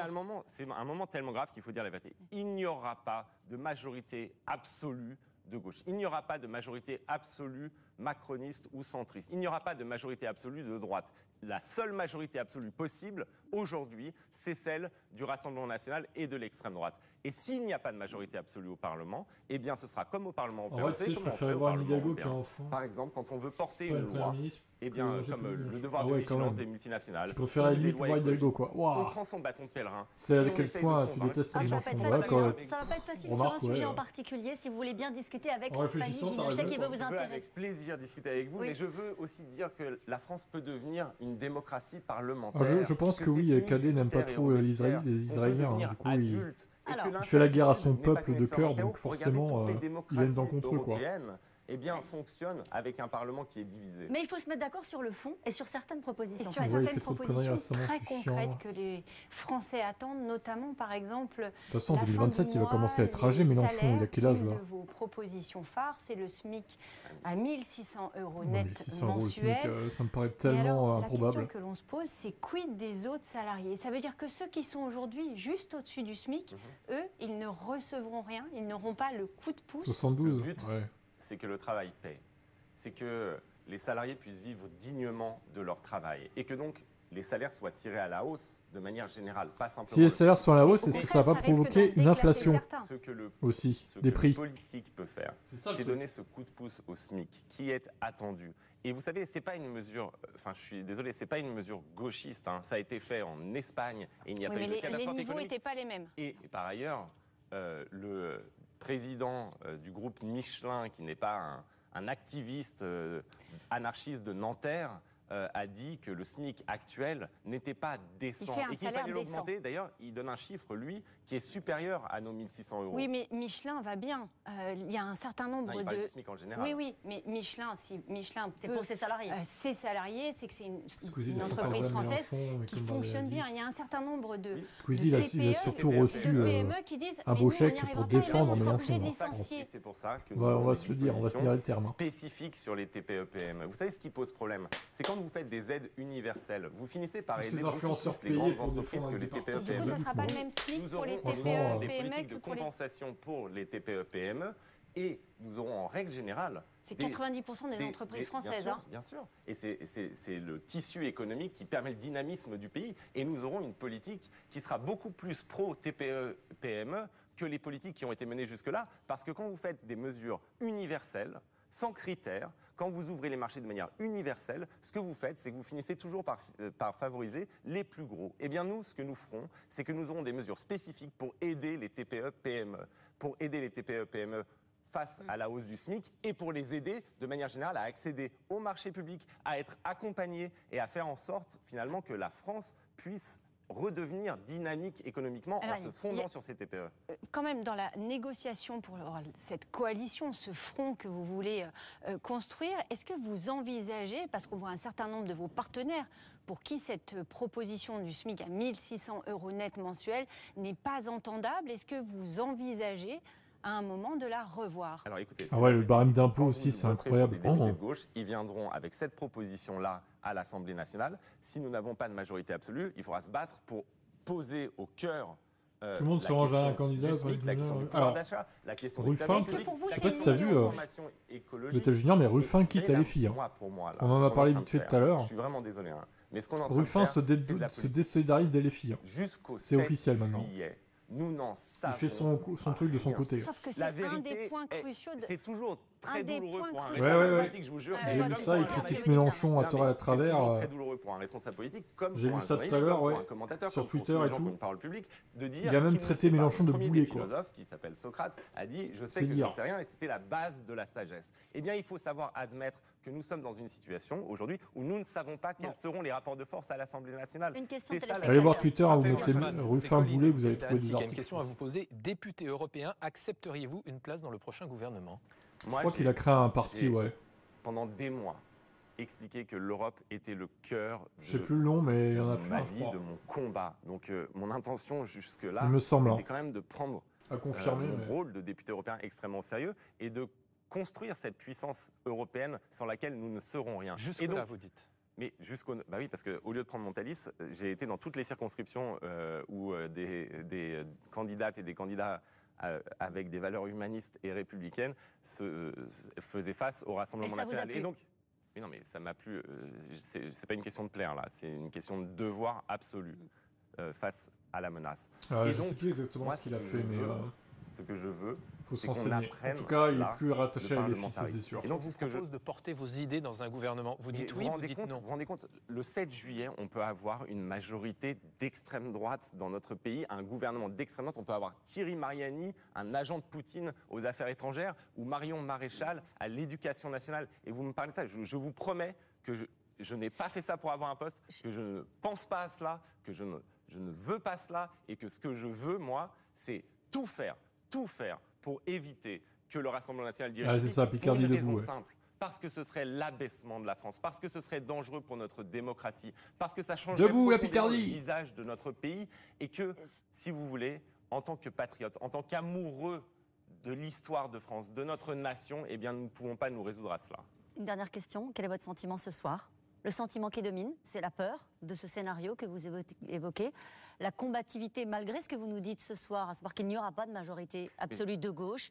Quel est le sentiment qui domine ? C'est l'inquiétude et c'est la combativité, c'est les deux. Et vous savez, il y a une phrase du poète Hölderlin, du poète allemand, qui dit Bouillard, c'est pire que Panot, honnêtement. Si on en entre dans Bouillard, le il y a des casseroles au cul, c'est ça le truc aussi. Moi, je veux qu'on voit le danger en face, et c'est il y a Delogu aussi, le Marseillais, là. C'est cela qui donnera aux électrices et aux électeurs. Ça vole pas haut, quand même. Je sais pas si vous avez vu Delogu, mais bof. Et douloureux, vraiment. intimement douloureux. Voter quand on est de gauche pour quelqu'un de droite, c'est douloureux. Et l'inverse est vrai aussi. Et pourtant, c'est à cette douleur-là que nous devrons le prix du sauvetage de la République. Et que vous vous êtes adressé ce soir. Merci beaucoup, Raphaël Glucksmann. Dans un instant, à votre place, il y aura Gabriel Attal. Mais je vais accueillir en attendant Jean Garrigue, qui est historien, président de la Commission internationale d'histoire des assemblées. Il nous rejoint pour revenir à part d'un drapeau palestinien à l'Assemblée, c'est un ces derniers jours, et en particulier là, ensemble depuis clairement, le début quand il de parle et l'émission, tout, on sent que... coalition. Je sais pas, ça vole pas haut, quoi. Bonsoir. La coalition, on a l'impression, on l'a dit tout à l'heure, d'un saut dans l'inconnu. Est-ce que la coalition, jusqu'à présent, on regardait ce qui se passait dans les pays étrangers, voilà, c'est comme ça en Allemagne, en Belgique. Est-ce que c'est possible en France ? Ça vole pas haut. Ça existe depuis la Troisième République. C'était même le principe du gouvernement sous la Troisième et sous la Quatrième République. C'est la mort du pays. Défense républicaine, concentration républicaine. Front populaire. Le Front populaire, c'était une coalition. Mais là, je parle de coalition qui rassemble des gens de droite, du centre et de gauche. Ça a existé à toutes les époques. Alors évidemment, ça n'a pas existé sous la Ve République, parce que la Ve République, elle est construite sur autre chose. C'est un bon qui dit ça, parce qu'il a mis le drapeau palestinien à l'Assemblée, c'est tout, pour faire du buzz. Gouvernait avec des communistes et des libéraux. Croyez-moi, entre eux, c'était pas toujours très rose. D'ailleurs, Chirac est parti. Donc la coalition, ça existe. Les Français sont capables de gouverner par des coalitions. Est-ce que ça veut dire paralysie ? Non. Pas du tout. La Quatrième République, on a une légende noire de ce qu'on appelle... C'est un génie, mais toi en même temps, tu adoubles aussi Briatore. Elle nous a fait entrer dans le miracle économique français. Junior, elle a construit la puissance nucléaire française. Il y a un bilan extrêmement positif. Tiens, d'ailleurs, je ne sais pas si vous avez vu les rumeurs. J'ai lu que Binotto pourrait arriver chez Alpine avec Briatore, du coup. Et peut-être Sainz, du coup, qui rejoindra aussi. Oh là là, le drame. La coalition s'appelait l'Union nationale. Alors là, l'équipe de merde. S'appelait Édouard Herriot. Bilan extrêmement positif. Est-ce que le président choisit le Premier ministre de son choix dans une coalition ? Comment est-ce que ça se passe sur le choix de la personnalité? On voit bien avec des personnalités de droite et de gauche qui nous disent la leçon du scrutin, ce sera qu'il faudra un Premier ministre de droite, d'autres qui nous disent il faudra un Premier ministre de gauche. Est-ce que c'est l'Assemblée qui sortira des urnes qui décidera du nom du Premier ministre? Comment est-ce que ça se passe? En quelque sorte, oui. Il faudra que ça soit le représentant de la force la mieux représentée dans la coalition qui aura gagné la bataille. Alors évidemment, cette coalition, elle ira sans doute pas comme il y aura Gabi après. Jean-Luc Mélenchon jusqu'à je ne sais qui, Gabriel Attal. Mais cette coalition-là, il en sortira une sensibilité politique dominante, et dans cette sensibilité, on choisira le meilleur. Est-ce qu'il y a Guiraud, j'ai entendu son nom déjà, mais j'ai pas vu ce qu'il a dit. Non, il n'y a pas de temps imparti. On voit bien ce qui s'est passé dans d'autres pays, en Belgique et ailleurs, même en Allemagne, les coalitions. Ça prend beaucoup de temps, ça prend des semaines. Si on veut que ça soit une vraie coalition, peut-être qu'il n'y a pas besoin tout de suite de faire une coalition. On fait un gouvernement de transition qui gère les affaires courantes. Je vais faire un championnat réel avec des monoplaces. C'est préférable. Ça s'appellera pas F1 parce que je pourrais pas l'appeler comme ça. Se concilier sur des choses. FA. Ça veut dire que lundi matin, on pourrait rester avec le même gouvernement, avec les mêmes ministres, avec le même Premier ministre qui va vous succéder dans un instant, qui est Gabriel Attal. Ils peuvent devoir rester complètement. Et croyez-moi, je ne pense pas que le monde s'écroulerait à cause de ça. Ils ont une certaine expérience malgré tout. Ça a finalement fonctionné depuis 2022 avec une majorité relative. Donc moi, je pense qu'il faut attendre un tout petit peu et construire quelque chose qui s'adapte aux besoins des Français. En tout cas, par le passé, la France en a été capable. C'est ça que vous nous expliquez, Jean Garrigue. À de multiples reprises. Merci beaucoup. Alors, on en parlait tout à l'heure avec Raphaël Glucksmann. Le monde entier nous regarde alors que la France semble plongée dans une crise politique avec des craintes qui s'expriment clairement du côté de nos partenaires européens. Mon ingénieur, Valérie Astruc à Bruxelles. Est-ce qu'il serait vraiment bon pour une nouvelle alimentation? Les Européens vivent dans la hantise d'une France ingouvernable ou dominée par l'ERN. Car notre pays est un moteur, une force d'initiative. Selon un diplomate, la France est le cycliste de l'Europe. Si elle s'arrête de pédaler, le vélo tombe dans l'ornière. Une source allemande ajoute, la France, c'est le cœur de l'Europe. Si le cœur ne bat plus, l'UE risque l'infarctus, alors que la Chine et la Russie menacent et que Donald Trump pourrait revenir à la Maison-Blanche. Bruxelles redoute surtout un dérapage des déficits français qui pourrait déstabiliser la zone euro. La France est le 3e pays le plus endetté derrière l'Italie et la Grèce, mais aussi la 2e économie du continent. Too big to fail, trop grosse pour qu'on la laisse s'effondrer, selon un diplomate. On ne la laissera pas faire, assurent plusieurs sources, et de toute façon, les marchés financiers s'en chargeront. Mais au-delà de ces mises en garde, tout le monde admet ici qu'il va bien falloir entendre le message des citoyens tentés par le nationalisme et lui trouver une réponse. Merci beaucoup Valérie Astruc. J'aimerais que nous allions maintenant aux États-Unis retrouver Franck Genozo. Les Américains, on le sait, sont en pleine campagne électorale. Est-ce qu'il leur arrive de jeter un œil sur ce qui se passe en France ? Les élections en France ne font pas les grands titres de la presse aux États-Unis. Elles ne sont pas non plus au cœur des inquiétudes de l'administration américaine. Je crois qu'ils s'en branlent un peu. Les États-Unis, ils ont déjà eux à s'occuper avec les élections là. Comme le plus vieil allié de l'Amérique. Et à ce titre, la possible arrivée de l'extrême droite au pouvoir suscite des interrogations.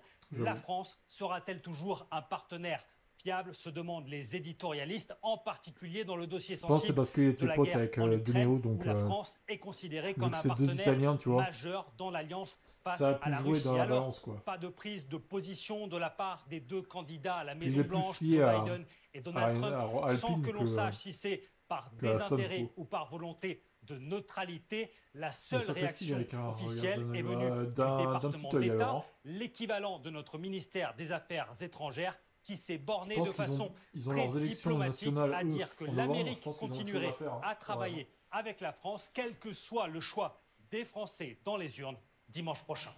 Merci beaucoup Franck Genozo. J'accueille Gabriel Attal. Bonsoir. Bonsoir Caroline. Merci d'avoir accepté cette invitation. Nous sommes au terme d'une campagne qui devient violente. Gabriel Attal, après les invectives, on passe aux violences physiques. Bon, après lui, Marie j'arrête. Bouchy, candidate RN en Savoie, a été agressée sur un marché. Le quatrième, je ne sais pas qui c'est, ça sera à droite sûrement. Du gouvernement a été agressé avec sa suppléante et 2 militants à Meudon. C'est ça la respiration démocratique qu'attendait le président ? Je condamne de toutes mes forces ces violences qui sont inqualifiables. S'attaquer à des militants qui font campagne, qui distribuent des tracts, qui collent des affiches, c'est s'en prendre à la démocratie. Au nom de quoi est-ce qu'on empêche des militants ou des élus, d'aller chercher à convaincre des Français, d'être dans le débat, parfois dans un débat qui peut être fort, mais qui doit toujours être respectueux. J'ajouterais à cette liste ce qui s'est passé aussi dans la première circonscription de l'Isère, où vous avez un élu local de 77 ans qui collait des affiches pour la candidature d'Olivier Véran, qui a été frappé au visage et qui avait le visage ensanglanté. Est-ce qu'on connaît le profil des agresseurs ? Il y a des enquêtes qui sont en cours. Je crois que s'agissant notamment de ce qui s'est passé à Meudon, il y a eu plusieurs interpellations. Il y a des enquêtes en cours. Je ne dispose pas de davantage d'informations aujourd'hui. En tout cas, je crois que la responsabilité des formations politiques et des responsables politiques, c'est évidemment de condamner ces faits. Et puis c'est de chercher en permanence dans nos discours, dans les candidats qu'on présente dans les élections, l'apaisement. La question que je vous posais, c'est est-ce que c'est ça la respiration démocratique qu'attendait le chef de l'État ? Est-ce que ça n'a pas ajouté du chaos à la violence, de l'incertitude à une instabilité déjà qu'on connaît dans ce pays ? Mais je crois qu'il y a des tensions dans le pays, on le sait, et l'enjeu de ces élections, c'est que les Français puissent s'exprimer, faire des choix par leur vote. Et tous ceux qui se mettent en travers de ce chemin-là, qui est le chemin de la démocratie, il faut les condamner, les sanctionner, et on doit tous être très clairs par rapport à ça. Une question très directe, très simple. À part faire barrage au Rassemblement national, qu'est-ce que vous avez comme projet ? Qu'est-ce que vous proposez aux Français ? Un programme qu'on a présenté dans le cadre de cette campagne, qui est très clair, avec un certain nombre de priorités. Des priorités s'agissant du pouvoir d'achat, aller plus vite, plus fort sur ce sujet-là. Je crois que c'est aussi un des messages qui nous ont été envoyés par eux, ils sont tellement pas crédibles parce qu'ils n'ont pas arrêté de nous pourrir sur les questions de sécurité, le gouvernement Macron depuis des années et des années. Sur la question des services publics. Et là, tout d'un coup, ils veulent améliorer le pouvoir d'achat, en fait. Ah bah oui, il y a des élections, du coup, on va faire des efforts. Qui est la vôtre, qui a un doute qui s'exprime de la part des Français. Et on a beaucoup de questions sur cette thématique-là, Guillaume Darey. Oui, notamment Philippe, qui a 21 ans, qui nous écrit depuis le Gard et qui pose cette question qui est très franche et directe. La politique que votre parti a menée depuis 7 ans a amené une telle réaction de désespoir de la population qu'elle a amené le RN aux portes du pouvoir. Vous ne vous en êtes pas rendu compte ? Philippe, bravo, la question. Évidemment, et vous savez, le président de la République a été élu en 2017 face à l'extrême droite. Il a été réélu en 2022 face à l'extrême droite. On voit dans la plupart des pays européens une poussée forte des mouvements d'extrême droite. C'est le cas en Allemagne, c'est le cas aux Pays-Bas, c'est le cas en Italie, où elle a gagné, c'est le cas au Portugal encore récemment. Ça veut dire que vous n'avez pas réussi à l'empêcher non plus. Ça veut dire qu'on doit continuer à agir pour essayer de l'empêcher. Oui, on n'a pas réussi à empêcher, à endiguer cette vague. Moi, ce que je dis, c'est que dans les messages qui nous ont été envoyés, il y a deux choses. Il y a d'abord le fait sur le fond et sur un certain nombre de sujets qui sont clés pour beaucoup de Français, qui ont le sentiment de ne pas être reconnus pour ce qu'ils font, de ne pas être entendus dans leur souffrance du quotidien et d'avoir une très forte incertitude vis-à-vis de l'avenir, d'être plus efficace. Et je cite notamment deux sujets, le pouvoir d'achat et la sécurité, pour lesquels on a des propositions qui, je le crois, sont non seulement fortes, mais surtout crédibles. Parce qu'on voit bien que dans cette élection, on a des candidats qui ont fait le choix de promettre absolument tout et n'importe quoi, en faisant fi absolument de la capacité à le faire financière ou technique ou même juridique. Et ensuite, il y a un enjeu de méthode. Associer davantage, lutter contre une forme de brutalisation de la vie politique. Et sur ce sujet-là aussi, je crois qu'il y a des Faire baisser l'extrême droite, c'était l'engagement du président de la République depuis le début de son premier mandat. Et l'extrême droite n'a jamais été aussi forte en France. J'en suis conscient comme vous, Guillaume Darey, et ce que je viens de vous dire, c'est que évidemment, on doit en tenir compte et on doit agir. Moi, je suis Premier ministre depuis bientôt 6 mois. J'ai, dans ma déclaration de politique générale, affirmé un certain nombre de priorités dont je crois profondément qu'elles correspondent à ce qu'attendent une majorité de nos concitoyens. Le pouvoir d'achat, on y reviendra peut-être, j'ai parlé de la désmicardisation avec des mesures très fortes, la question de l'autorité et de la sécurité. Dès ma déclaration de politique générale, j'ai engagé un chantier des travaux, ce qui me permet aujourd'hui dans cette élection, avec les candidats Ensemble pour la République, de me présenter avec un programme clair, avec des mesures inédites pour la lutte contre la délinquance des mineurs notamment, des mesures inédites qui, je le crois, seront efficaces pour lutter contre cette délinquance. Et puis sur d'autres sujets majeurs, notamment l'accès aux soins et les questions d'éducation qui, je le sais, sont aussi au cœur des attentes des Français. Je suis tous les jours sur le terrain. J'échange avec nos concitoyens. Je vois bien quels sont les sujets sur lesquels ils considèrent qu'on n'est pas efficace, qu'on ne va pas assez vite, qu'on ne va pas assez loin. Et je crois que c'est notre responsabilité à nous de proposer les réponses appropriées à cette demande. Encore une question de téléspectateur. Question qui est posée par Christophe, qui a 74 ans. Il vous écrit depuis la Corse. Ils ont vu tous les désistements qui ont eu lieu depuis une dizaine de jours.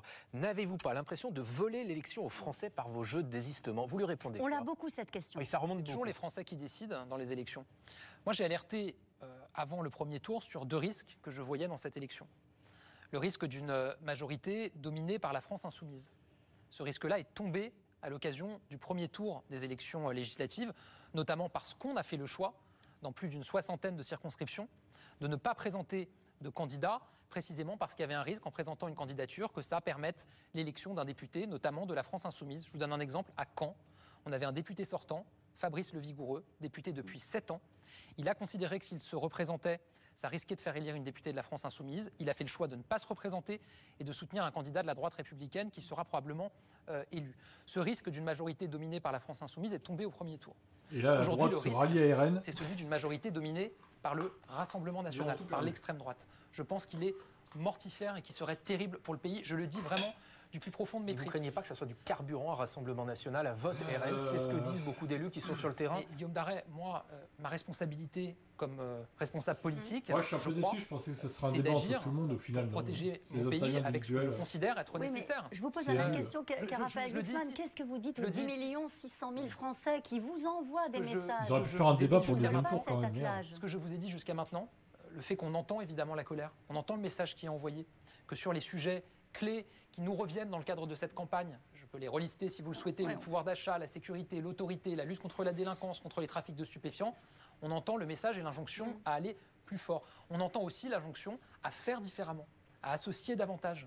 Et je pense que c'est aussi ce qui peut se passer à l'issue de ces élections. Si on arrive à priver l'extrême droite d'une majorité absolue, il y aura une assemblée au sein de laquelle des forces politiques différentes travailleront projet par projet pour l'intérêt des Français. Pour que les choses soient concrètes pour les gens qui vous regardent et qui s'apprêtent à voter, peut-être pour cette assemblée plurielle que vous avez évoquée, jusqu'où allez-vous dans les collaborations? Mais moi, je franchis les étapes les unes après les autres. D'abord, il y a un second tour. Non, parce qu'on peut avoir des convictions et puis des lignes rouges. Il y a un second tour des élections législatives qui a lieu ce dimanche. Et les Français vont être amenés à se prononcer pour des candidats. Dans plusieurs centaines de circonscriptions, vous avez des candidats Ensemble pour la République avec lesquels je me présente. Et je crois très profondément qu'avoir le plus grand nombre de ces candidats élus au deuxième tour de cette élection permettra de protéger les Français des augmentations d'impôts, puisqu'on voit que beaucoup de partis, dans le cadre de cette campagne, veulent augmenter les impôts des Français, donc de protéger leur pouvoir d'achat, de protéger les Français pour leur sécurité. Je vous parlais il y a un instant, on pourrait revenir dans le détail, du projet de loi que je souhaite qu'on puisse présenter sur la lutte contre la délinquance des mineurs, avec enfin une comparution immédiate pour les mineurs, avec une atténuation de l'excuse de minorité dans un certain nombre de cas. Vous pensez que ça, vous arrivez à l'imposer à la gauche? Responsabilité des parents, responsabilisation des parents. Précisément ces mesures-là. Vous imaginez, même dans une assemblée où vous auriez réussi à sauver une centaine de députés ensemble, que vous arriviez à défendre ces mesures-là auprès de la gauche? Je pense qu'il y aura, à l'issue de ces élections, une forme de nouvelle donne politique. Et qu'il y aura différentes formations politiques. C'était les nazis, il serait interdit de se présenter. Qui auront reçu, je crois, le message des électeurs, qui est une injonction à avancer sur un certain nombre de sujets qui sont clés pour À droite ou à gauche, quel est le message que vous tirez du scrutin de dimanche dernier? Caroline Roux, le message que je tire du scrutin, de tous les échanges que j'ai avec les Français sur le terrain, c'est qu'ils attendent qu'on soit plus efficace sur un certain nombre de sujets qui sont clés pour leur vie quotidienne. Qu'ils attendent de pouvoir reprendre leur destin en main, c'est-à-dire le destin de la nation et leur destin individuel. Et c'est ce pourquoi je me bats, et c'est la ligne qui est la mienne dans le cadre de cette campagne avec les candidats Ensemble pour la République, qui ont, je le crois, le projet non seulement le plus efficace, mais surtout le plus crédible, parce qu'encore une fois, en face de nous, on a des responsables politiques qui promettent absolument tout et n'importe quoi, qui disent on va baisser tous vos impôts, supprimer toutes les TVA, toutes les taxes, et puis augmenter toutes les dépenses. Mais on ne vous dit pas comment on ferait pour le financer. À la fin, c'est des augmentations d'impôts. De l'autre côté, on a des candidats qui vous disent on va augmenter les impôts, c'est que sur les plus riches, mais en même temps, on va augmenter votre CSG. On ne vous dit pas à partir de combien. Et la dernière fois qu'ils l'ont proposé, c'était à partir de 1 200 € de retraite que la CSG augmentait. Donc nous, on est les seuls dans cette campagne à donner une garantie aux Français, pas d'augmentation. Les discussions ont déjà commencé ou pas ? Sur le fond, sur les sujets qui pourraient faire consensus avec d'autres formations politiques? Il est hors de question pour moi d'imposer aux Français une coalition qu'ils n'ont pas choisie. D'abord, il y a une élection législative. Il y a différents partis qui concourent dans cette élection législative, notamment Ensemble pour la République, les candidats avec lesquels je me présente. Il y aura ensuite un Parlement qui sera élu. Vous pouvez nous donner 3 mesures qui pourraient faire consensus, par exemple dans une assemblée recomposée? François Ruffin dit 3 mesures pour éteindre l'incendie, impôt sur la fortune, référendum d'initiative citoyenne et abrogation de la réforme des retraites. Il dit là-dessus on peut arriver à se mettre d'accord. Si je tenais ce discours et si je vous disais voilà quelles sont les mesures sur lesquelles on va se mettre d'accord avec la future Assemblée nationale, Ça voudrait dire que j'enjambe complètement le vote des Français de dimanche et que je considère que ce vote n'est pas important. Non, vous pourriez aussi penser qu'il y a des accords possibles. Mais non, mais ce vote. Que c'est pas la politique fiction, c'est pas hors sol. Mais moi, ce que je suis en train de vous dire, c'est que je crois profondément qu'il y aura la possibilité d'avancer. Regardez, vous aviez je crois, des sujets sur d'autres pays européens ou depuis d'autres pays européens. Enfin, dans la plupart des démocraties européennes, vous avez des formations politiques différentes qui se retrouvent au Parlement et qui avancent sur un certain nombre de sujets clés. Alors, vous avez déjà commencé à avancer sur des sujets clés. On va parler de l'assurance chômage. Oui, par exemple, vous avez déjà commencé à infléchir. On vous a entendu pendant des mois dire que cette réforme de l'assurance chômage était absolument nécessaire, efficace pour inciter les Français à retrouver un emploi. Et puis, dimanche, 22h, vous annoncez que, en fait, cette réforme est suspendue. Ça veut dire qu'elle n'est plus efficace, qu'elle n'est plus utile? Non, ça veut dire que le décret devait paraître le 1er juillet, donc au lendemain du premier tour de ces élections législatives, et que j'ai considéré que si je publiais ce décret à ce moment-là, ça serait perçu comme une forme de passage en force. Je pense que c'est ce que vous seriez en train de me reprocher. Et pourquoi ne pas avoir complètement supprimé? Vous auriez pu... Non, parce que vous l'avez dit, moi je pense qu'il est nécessaire d'agir pour atteindre le plein emploi. Il faut bien mesurer le chemin qu'on a parcouru. Moi, je fais partie d'une génération qui a grandi en entendant que la France était condamnée au chômage de masse, qu'on n'arriverait jamais à décrocher des 10% de chômage. On a créé 2 500 000 emplois ces dernières années. On a le taux de chômage le plus bas depuis 25 ans. Le taux de chômage des jeunes le plus bas depuis 40 ans. Le taux d'emploi le plus haut depuis qu'il est mesuré. Il y avait 200 000 apprentis par an en France il y a quelques années. On est à près d'1 million aujourd'hui. Et moi, ce que je dis, c'est qu'il faut atteindre le plein emploi. Il faut atteindre le plein emploi d'abord parce que moi, je considère que nos services publics, ils se financent par le travail des Français et pas par des créations d'impôts supplémentaires. Et donc là, vous il faut atteindre le plein emploi pour suspendre. Je termine juste là-dessus et je vous réponds tout de suite. Et il faut atteindre le plein emploi parce que c'est ce qui permettra aussi des augmentations de salaire plus importantes pour les Français. Toutes les études économiques le montrent, tous les exemples que nous avons de pays qui ont atteint le plein emploi le montrent. Quand vous êtes au plein emploi, les salaires augmentent plus vite parce qu'évidemment, les entreprises sont incitées à augmenter davantage les salaires pour attirer des profils, pour attirer des talents dans leur entreprise. Mais sur l'assurance chômage, ce que j'ai dit, dimanche soir, vous disiez, ça permettra des discussions avec les forces républicaines. Oui. Qu'est-ce que l'on va discuter? Quels sont les points de cette réforme d'assurance chômage que vous êtes prêts à revoir? Elle a plusieurs paramètres, cette réforme. Ce que je souhaite, c'est qu'à l'issue... un seul, le plus important à vos yeux. Ce que je souhaite, en tout cas en méthode, c'est qu'à l'issue du second tour de ces élections, il puisse y avoir des concertations relancées autour de cette réforme, avec les partenaires sociaux et avec les forces politiques qui seront représentées au Parlement. Ensuite, cette réforme, elle a 2 volets. Vous avez un volet qui fait évoluer notre système d'indemnisation pour inciter davantage à la reprise d'activité, pour le dire un peu concrètement. Aujourd'hui, il faut avoir travaillé 6 mois sur les 24 derniers mois pour toucher le chômage. Cette réforme prévoit de passer à 8 mois sur les 20 derniers mois.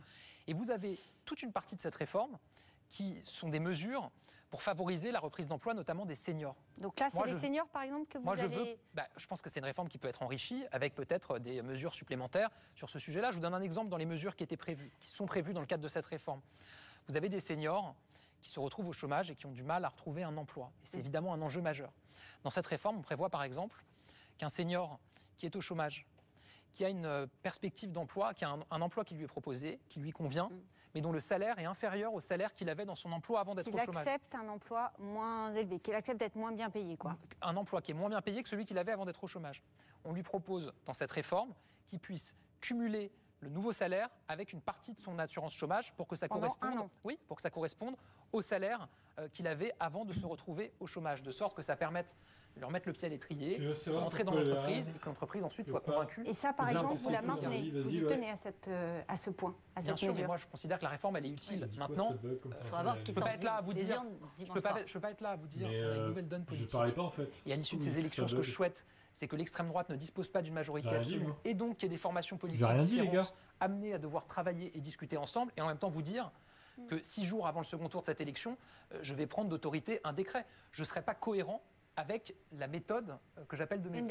Une dernière question, justement pour bâtir cette coalition, ou en tout cas... Non, t'inquiète. Est-ce qu'il y a d'autres points auxquels vous pensez céder? Une des demandes, par exemple, c'est la réforme des retraites. Ça concerne énormément de Français. On a vu combien ça touche tous les Français. Ce sera nécessairement au cœur des discussions. Exactement. Fanny Guinochet, je veux pas, j'entends bien les questions qui sont les vôtres, mais ce sont celles des Français. Je pense que ça serait méprisant pour les Français qui vont voter ce dimanche.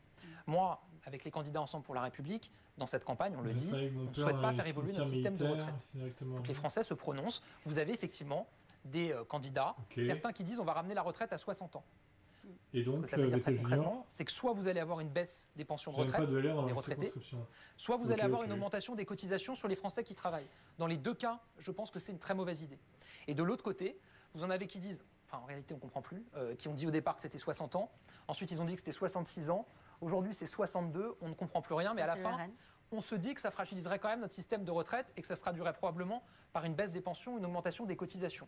Moi, je suis clair de ce point de vue-là dans cette campagne. Guillaume Darel. Il y a beaucoup de questions qui continuent de tomber en direct. Il y a une question qui est un peu taquine, peut-être, qui est posée par Michel depuis l'Isère. Le président sort-il affaibli ou renforcé de cette dissolution? C'est pas le sujet, en fait, parce que...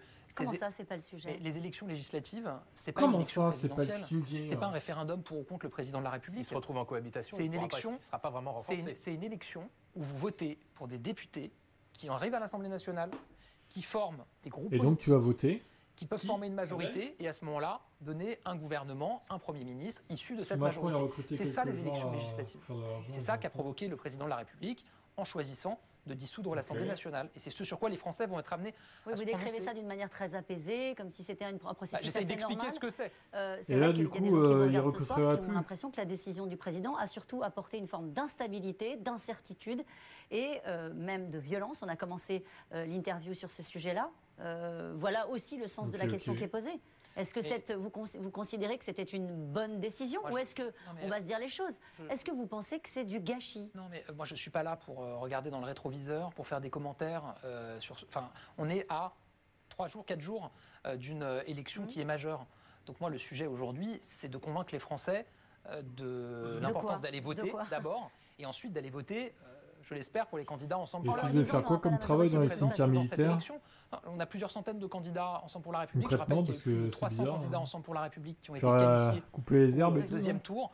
Je constate qu'il y a 3 semaines, au moment des élections européennes, tout le monde expliquait qu'on allait disparaître. Ouais, voilà, entretenir. Il y a un sursaut. Pas la France islamiste. Il y a un sursaut de la majorité, c'est ça que vous nous annoncez? Non, ce que je dis, c'est qu'on a fait 14% aux élections européennes. Et qu'au premier tour des élections législatives, on a fait, j'avoue, LFI, ça fait France islamiste, c'est terrible. C'est-à-dire près de 7 points de plus qu'aux élections européennes. Parce que je me suis présenté dans cette campagne avec des candidats sur la base d'un programme clair, avec une volonté d'apaisement, de rassemblement, une volonté aussi de ne pas mettre en danger notre économie et nos emplois. Je rappelle quand même ici que tous les représentants des entreprises, que ce soit les grandes entreprises avec leur association, la FEP, ou les petites et moyennes entreprises avec la CPME, ont alerté sur le risque d'une majorité dominée par l'extrême droite ou l'extrême gauche qui entraînerait, je les cite, un décrochage durable de l'économie française et enverrait notre pays dans le mur. Je disais tout à l'heure qu'on a le taux de chômage le plus bas depuis 25 ans. Est-ce qu'on a envie de revenir là-dessus? Est-ce qu'on a envie de se retrouver à nouveau sur une pente qui nous amène au chômage de masse? Je crois que le programme qui est le nôtre, Vettel qui dit ça, surtout pas. À nos entreprises la capacité de continuer à recruter, à investir et donc aux Français de pouvoir Jordan Bardella, à votre place tout à l'heure, disait majorité absolue ou je refuse le poste de Premier ministre. Il est possible que la France se retrouve sans majorité, tellement vénère contre lundi prochain, avec la nécessité de construire des alliances. Tout le monde vous demande si vous allez présenter votre démission lundi matin. Je vous posais une question. Est-ce que vous êtes prêt à rester? Est-ce que vous êtes prêt à rester Premier ministre le temps nécessaire de la constitution de cette coalition? D'abord, si vous me permettez de répondre sur Jordan Bardella, ça ressemble quand même beaucoup à une forme de refus d'obstacle. Et on voit ces dernières semaines qu'il y a une forme de perdition du Rassemblement national. En gros, la campagne du premier tour, à peu près toutes les mesures de leur programme sont tombées. Parce qu'ils ne savaient pas comment les financer, parce qu'ils ne savaient pas comment les mettre en place, parce qu'ils ne savaient pas nous expliquer vraiment ce qu'étaient ces mesures. Je rappelle, sur la retraite, 60 ans, puis 66, puis 62. Oui. Et là, à l'occasion du deuxième tour de ces élections, c'est les candidats qui sont en train de tomber les uns après les autres. Pardon, mais on en est à près d'un candidat sur 3 du Rassemblement national pour lesquels on a retrouvé des propos racistes, antisémites, homophobes. Il dit que c'est faux, que ce sont que quelques-uns qui seront sanctionnés, qui ne font pas partie de la majorité. Mais vous avez des militants qui ont créé un site internet, je crois, tourdefrancedelaHonte.fr, qui recense des déclarations, des prises de position contraires aux droits des femmes, des déclarations racistes, antisémites, homophobes. Je crois qu'on est à près de 180. Voilà. Et donc, tous les jours, on a des nouvelles révélations. La dernière fois, on avait encore, il y a quelques jours, une femme qui posait clairement, une candidate du Rassemblement national avec une casquette nazie. On a hier encore des propos d'un candidat en Alsace, je crois, qui n'est pas tout à fait sûr que les chambres à gaz... Ce que vous voulez nous dire, c'est qu'ils ne sont pas prêts, c'est ça que vous voulez expliquer? Ce que je dis, c'est qu'ils sont candidats dans cette élection. J'ai entendu que Jordan Bardella parlait de quelques brebis galeuses. Oui. Non, pardon, quand c'est un candidat sur 3 pour lesquels on a des propos problématiques, c'est pas quelques brebis galeuses, c'est tout le troupeau qui est malade. Voilà. Et donc, la réalité, c'est qu'à l'issue de cette élection, si le Rassemblement national a une majorité absolue, ces personnes seront députées et peut-être au gouvernement. Voilà pourquoi je me bats aussi. Il a dit non, il a répondu à cette question tout à l'heure. Ce n'était pas la question que je vous ai posée. Est-ce que vous êtes prêt à rester, s'il le faut, s'il le faut, le temps que cette coalition soit trouvée, s'il est tant est que ce soit possible? Je me suis toujours engagé pour servir les Français à la place où je me sentais le plus utile. Maintenant, encore une fois, comme pour les autres questions que vous m'avez posées, si je réponds à cette question-là... C'est confortable, hein? Non, mais si c'est confortable. Si je réponds à cette question-là, Caroline Roux, ça donne le sentiment que déjà, je considère que le vote des Français sera dans un sens et pas dans un autre dimanche. Je veux pas... Non, c'est une option qu'on évoque ensemble, comme on l'a fait sur d'autres sujets. Moi, je pense que le second tour de cette élection, qui a lieu dimanche, est majeur pour le pays. Voilà, parce qu'on risque effectivement un programme qui est un programme de division, de stigmatisation, qui vise à dresser les Français les uns contre les autres. Et vous craignez pour l'unité nationale? Évidemment. Enfin, le programme du Rassemblement national, et ils l'ont réaffirmé, consiste à dire qu'il y a plusieurs catégories de Français, qu'il y a des vrais Français et des faux Français. Que si vous avez une origine étrangère, une histoire familiale ou personnelle qui fait que vous avez une double nationalité, une nationalité française et une autre nationalité, vous êtes en fait un demi-national. Enfin, vous vous rendez compte de la violence pour les 3,5 millions de Français binationaux à qui on explique qu'ils sont moins dignes de confiance que les autres Français. Ils ont un programme qui est un programme catastrophique pour notre économie. Donc oui, j'assume dans cette campagne de me jeter de toutes mes forces pour empêcher le Rassemblement national d'avoir une majorité absolue et surtout aussi pour que nos candidats Ensemble pour la République, qui ont un projet qui est celui d'une France sûre de ses forces, fidèle à ses valeurs, confiante dans son avenir, disposent maintenant tu fermes ta gueule pour protéger les Français des hausses d'impôts, les protéger dans leur sécurité, les protéger en investissant dans leurs services publics, l'éducation, la santé. Ouais, mais on l'a compris il y a bien longtemps, t'inquiète pas pour ça, on en avait parlé. Qui est pourtant majeur. Oui, parce que j'avais demandé qu'on en parle, parce que voilà, il y a énormément de Français qui ont dans leur famille une personne en situation de handicap. On a des propositions sur ce sujet-là aussi, sur la prise en charge intégrale des fauteuils roulants. Mais il ne s'arrête pas en fait, hein. Faites-le taire là. Procédure MDPH, sur l'école inclusive pour renforcer la rémunération des AESH. Je suis désolé d'en parler, mais je le dis. Coupez le micro, hein. France 2. Hein. Et beaucoup de Français il déborde là. Et dans les médias, je trouve qu'on n'en parle pas suffisamment. Donc je me permets de mettre ce sujet-là sur la table. Et je me permets de vous rappeler qu'on l'avait fait lors de précédents débats. Merci beaucoup Gabriel Attal d'être venu sur ce plateau. On va poursuivre cette discussion avec Jean-Laurent Casselli qui va prendre votre place, puisque on le voit. C'est sa place. Voilà, merci beaucoup, Gabriel. Gabriel, il veut pas partir. Hein. C'est incroyable, le mec. L'autre fois, j'ai gagné Manon oui, tu peux aller Ah ouais. Incroyable. Je préfère être pote avec un dealer que politique. Oula. Bon, allez, sur ces bonnes paroles, on va s'arrêter là. Ouais, les experts, on s'en bat les couilles. Bon, de toute façon, le dernier, c'est un mec de droite. Donc, ils feront 8%, 10%, allez, même pas. Ça sert à rien de l'écouter, honnêtement. À demain, 13h30 pour les EL1 à Silverstone. Bonne nuit à vous.